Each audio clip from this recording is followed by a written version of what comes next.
Ladies and gentlemen, live from Eric Lima Shenanigans of 1977. It's Wednesday or Saturday, and you know what that means. It's time for AEW Dynamite or Collision Event Center. And now here's the man that will bring you the happenings of AEW All Elite Wrestling action, Mr. Eric M. Lima.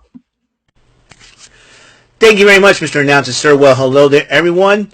Welcome to yet another episode of Eric Lima Shenanigans, 1977, episode number 2273 of the show. What's going on, everybody? Hope you guys are having a wonderful Memorial Day so far.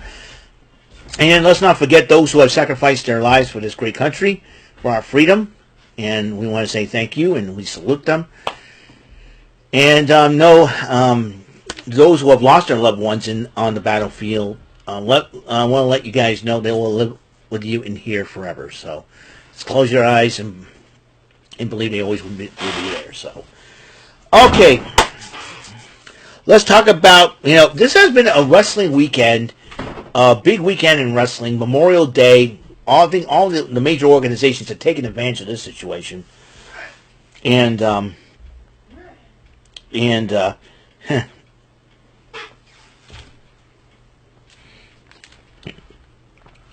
so, yeah, I gotta. there's a part I gotta cross out because I think I've written it by mistake. Yeah, Zari did get ejected. I didn't mention that part. I did okay, all right. Anyways, all right, here we go. For the kickoff, the countdown, the buy-in, I should say, of Double or Nothing. It is Legendary interviewing Ricochet about his matchup against Mark Briscoe in a stretcher matchup. As you know, the idea of the stretcher match is you incapacitate your opponent, put him on the stretcher, and shove him in the ambulance and close the door to win the matchup. That's how it's supposed to be played. Meanwhile, a women's tag team action as Anna Jay aligning herself with her new best friend. They've been best friends since Coachella, I should say. Harley Cameron, one of my favorite ladies. The good thing about this event is it featured three of my favorite ladies from AEW in action. As Anna Jay and Harley Cameron join up against Penelope Ford and the Megasys herself, Megan Bayne. I'm telling you, with that headset, that headdress that Megan Bayne's wearing makes you feel like saying, "Hey, where's your brother He-Man?" Or you want to raise a stick or something, go for the honor of Grayskull or something like that. Or I would say, so did you have Hordak to beat up or something? They'll probably look at you like, what? I said, look it up. Masters of the Universe, She-Ra. Anyways, I would say, look it up. Shut it up and look it up. Go on your phone, find She-Ra. Oh my goodness. Anyways, they had their tag team matchup, and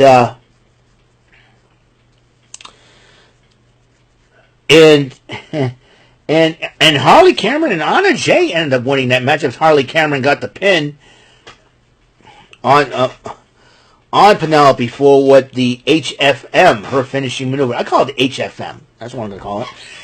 Her finishing maneuver. The HFM. There you go. And Alex Marvez interviewed the Sons of Texas, the Ring of Honor Tag Team Champions, says they have an opportunity to go get double gold. In fact, for Dustin Rhodes will be triple gold because he's still 1/3 of the Ring of Honor 6-man Tag Team Champions with the Von Erichs. With Marshall and Ross Von Erich. So that's a huge deal. Meanwhile, as Renee Paquette, RJ City, and Jeff Jarrett were talking about the event, Lance Archer interrupts them and talks about how his boys, the Don Callis family, they brought the best of the big three of the Don Callis family, in my opinion, and that would be Josh Alexander, Konosuke Takeshita, and the Proto Star Kyle Fletcher, international big three at that. That's what I call them, the IB3, the international big three. I call them the IB3. If there was a trios. If there was a team to go after the trios titles in Don Callis family, the IB3, the International Big Three, that's what I'm calling them, as they face the team of the Paragon. Meanwhile, there's an 8-man tag team matchup as AR Fox joins up with Bandito, the Ring of Honor World Champions, and Commander Hologram, Los Titanes del Air, as they go up against the RPG Vice. That's the team of Rocky Romero and Trent Beretta and the crew. That would be Leo Rush and Action Andretti. And AR Fox and his team won the matchup, which is a big surprise. You would think with the crew and RPG Vice, RPG Vice, that they would use their underhanded tactics to win the matchup, but nope. So that's it for the buy-in. But for the card, the women's Owen Hart final, whoever wins this matchup will win the tournament and go face the AEW Women's World Champion, whoever that may be, at All In Texas. Jamie Hayter went up against Mercedes Moné. Heck of a matchup between these two ladies. But Mercedes Moné ended up winning the matchup, and she will face either Toni Storm or Mina Shirakawa at All In. It depends on who wins the matchup. You know, Nigel McGuinness and Daniel Garcia went up against FTR. Stokely Hathaway gets involved. Matt Menard stops him. Tony Schiavone tries to check in McGuinness. FTR and Stokely both bully him. But in the end, FTR ends up winning the matchup. And Tony Schiavone did apologize, saying he didn't want to check up on his friend, Nigel McGuinness. You know, so I think Tony Schiavone will probably have another partner. Probably Matt Menard will probably come back. I like Matt Menard. I think he's a great commentator, that's for sure. So we'll see what happens there. Meanwhile, the stretcher matchup, I forgot to write this one down, of who won the stretcher matchup. Excuse me just a second. Where's... Okay. Oh, there it is. It's crazy, you know. A stretcher matchup, now, if you... Okay, there we go. Stretcher matchup, you forget, if you guys don't remember, all you do is incapacitate your opponent, put him on the stretcher, shove him in the ambulance, close the door. If you do that, you win the matchup. This was a heck of a bloody matchup between these two, and Briscoe and Ricochet went at it, and Ricochet ended up winning the matchup. And next up was the AEW Tag Team titles off the line, as MVP was joining on commentary. And MJF gets involved in the matchup, attacking Guevara during the matchup. He tried to get involved again, but then with the Dynamite Diamond ring. But Bobby Lashley goes, no. We're hurting people the right way, and that's in the ring in an honorable way, not using weapons. You see, because Bobby Lashley has that strength, and then when Lashley speared Guevara or Dustin Rhodes through the barricade, MJF kind of liked it, gave him a big hug. The Hurt Syndicate ended up retaining the titles. So who's going to be the team to stop them now? Well, with MJF, that loudmouth in their corner? Jeepers creepers. When you get to peepers, man. That's for sure. The Continental title is on the line. As you know, Kazuchika Okada defending the title against Mike Bailey, who has yet to be pinned in an AEW matchup. Well, there's a first time for everything. Kazuchika Okada, the Rainmaker, ended up retaining the title and pinning Mike Bailey. Now, this matchup was very difficult for me to predict on, because I love both of these women. In the AEW Women's title matchup, Toni Storm defending it against the lovely Mina Shirakawa, who is officially signed to AEW and officially All Elite. So this is her first title matchup as an official member of the AEW Women's roster. And this was a heck of a matchup. And in the end, Toni Storm did retain. So the dream matchup everybody's been waiting for is going to happen at All In. That's right. Toni Storm will defend the AEW Women's World title against the TBS champion Mercedes Moné. In the end, though, the end of that matchup, both girls shared a kiss and a hug. And that's a sign of friendship right there and sportsmanship between the two of them. As you know, Mina Shirakawa says she does respect Toni Storm. And that's good. She says her quest for gold is not over yet. Well, we get the AEW TBS title. Somebody needs to take that title off Mercedes Moné. And I believe Mina Shirakawa could be the one that could pull it off if need be. And that way, Mercedes Moné says, I probably don't need the TBS title. I'm going after the Women's World title. So we'll see what happens there. But then, oh my goodness, anarchy in the arena. The Ops, that's the trio's champs, Samoa Joe, Katsuyori Shibata, and Powerhouse Hobbs filling in for Hook, teaming up with Kenny Omega, Swerve Strickland, and Willow Nightingale. Against the Death Riders, the Death Rider team, that would be Jon Moxley, Claudio Castagnoli, and the crackhead Bruce Lee himself, Wheeler Yuta, along with Marina Shafir and the Young Bucks. How can crazy this one get? The Young Bucks, oh my gosh, these guys are idiots. They do this stupid entrance, they claim they're the founding fathers, and then they come out dressed like British, like the colonials back in the day. I'm going, are they kidding me with this? Are they freaking kidding me with this? These guys, when they outrageous, the Young Bucks always, to me, the Young Bucks are the Hulk Hogan of AEW. I'm going to say it right now, because they always want to put themselves over. They always want to show up and show out. I just, unbelievable. I know I'm going far with this one. I do apologize with this. That's how much I don't. They're so annoying, the Young Bucks. They're so annoying. I feel like punching them in their smug. Every time they smile, it's like you want to whap, whap, whap, whap. Put them in that Gorn video game, like that Jacksepticeye plays, and you're like, I'm gonna pound you, pow, pow, pow, pow. Here's the blender. That's how I feel like. That's how I feel about the Young Bucks. Make me want to scream with a scrawny little neck and go. The Young Bucks. The Young Bucks. They're clowns. Those Young Bucks are clowns. You know what? They live up to their TNA tag name, Generation Me. It's all about me, me, me. Let's check out the Dave Meltzer. It's all about me, me, me. Yeah, you dingbats. Kenny Omega's helped you found AEW, and Cody Rhodes too. Dorks. I think the Young Bucks are out for themselves. They don't care about anybody else. They're the ones that cost themselves some money because they had CM Punk fired. Jerks. Yeah, Young Bucks suck before you know it. I'd rather have Jar Jar Binks be the founding father of AEW than the Young Bucks. I can't stand the Young Bucks. Can't stand them at all. Anyways, it got so crazy to the point where somebody was playing the Pointer Sisters. I'm so excited. And I'm going, why would you want to put the Pointer Sisters in a brawl?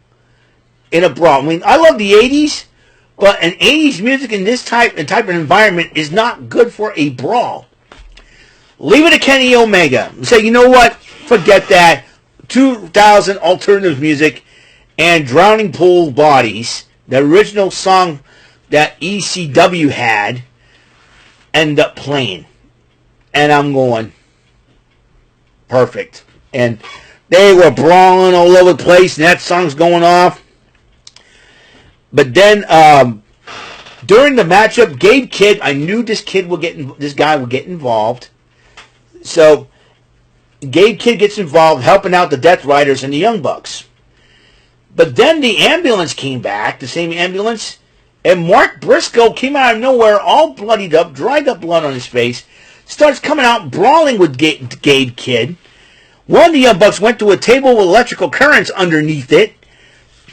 Swerve Strickland's got thumbtacks in the ring. But then, here's the crazier part. The Ops and everybody, and Will and Nightingale were brawling with the Death Riders. And along with the, Death Riders have Gabe Kidd backing them up, and everybody's brawling with, and everybody's brawling over near the ambulance. The Ops, Mark Briscoe and Will Nightingale stuffed all the Death Riders and Gabe Kidd in the ambulance, closed the door, and they held the door, and they went like this, and they flipped off the Young Bucks, who are in the ring left with Kenny Omega and Swerve Strickland. And the Young Bucks, well, you reap what you sow, boys. They got themselves super kicked a couple of times. They put a V trigger. Kenny Omega hit one of them with a V trigger, And then Swerve Strickland got his own shoes with thumbtacks, did a stomp, did a splash. 1, 2, 3. Kenny Omega, Swerve Strickland, the Ops, and Willow Nightingale end up winning the match. It's about time someone beat these Death Riders. But, Moxley is still the champ. But I am so glad the Death Riders and the Young Bucks finally lost. So happy about that. But we're not done. They had a trios matchup. The Don Callis family team of Josh Alexander, Konosuke Takeshita, and the Protostar Kyle Fletcher went up against Paragon TNT champ Adam Cole, Roderick Strong, and Kyle O'Reilly. John Callis joins on commentary. Then he gets off to get involved in the matchup. And Lance Archer ends up joining on commentary. And then Don Callis' family end up winning the matchup. But then Lance Archer and RPG Vice decided to attack Paragon after the matchup, but Brody King and Tomohiro Ishii, looks like they're like the new version of the Hounds of Hell. Well, they got, because, hey, Pitbull's a hound, a dog. So a dog is another word for hound. Think about hound is another word for dog. Think about it. They summoned someone else. The ace of New Japan, the president, Hiroshi Tanahashi, came in and joined them on the fight with Forbidden Door coming up. Is he going to actually fight too? Anyways, they cleaned house and help out Paragon. Then the Owen Hart final matchup for the men that will bookend the event. As you know, it started off with the women's Owen Hart final. Now is the men's Owen Hart final. Will Ospreay versus Adam Page. These two guys went at it. Near falls, near fall after near fall. In the end, Hangman Adam Page wins the matchup, and he's going to need that killer instinct that he had to help him defeat Jon Moxley. I think AEW probably thought that Will Ospreay doesn't have that killer instinct. I think Hangman Adam Page does, and then both men did shake hands after the match. But Will Ospreay says, if you win, I'll back you up. I'll support you against the Death Riders. Or if I win, you can do the same for me. They made a deal on that. So the respect between the two of them in the end. So 2 title matches are set for All In Texas. As the men's, the World Heavyweight title on the line, Jon Moxley defends against Hangman Adam Page, while Timeless Toni Storm will defend her AEW Women's World title against Mercedes Moné, who is right now the AEW TBS champion. That could change as far as that title was concerned in moments later. We know Mina Shirakawa says she's not giving up on some gold. I say go after Mercedes Moné. It's time that you do so. So I will see you guys later on this, like I said, no Bofus on today because of Memorial Day. The Bofa boys are going to be enjoying some time, possibly with their families, or they have their work schedules and everything else. So I'm hoping every one of those guys are having a good Memorial Day. And as far as I'm concerned, you're going to see me tonight along with Jordan and Brandon, possibly William, the Wait and Ray crew, for another Raw live reaction, Fallout from Saturday night's main event. This ought to be interesting. And we'll get ready for Money in the Bank and Worlds Collide. So this is going to be a another crazy wrestling weekend coming up beginning in June. So that's all that there is to it. I will see you guys on the next episode of the show. And until the next episode comes rolling around, Mr. Announcer, take us home. That is all for today's episode of the show.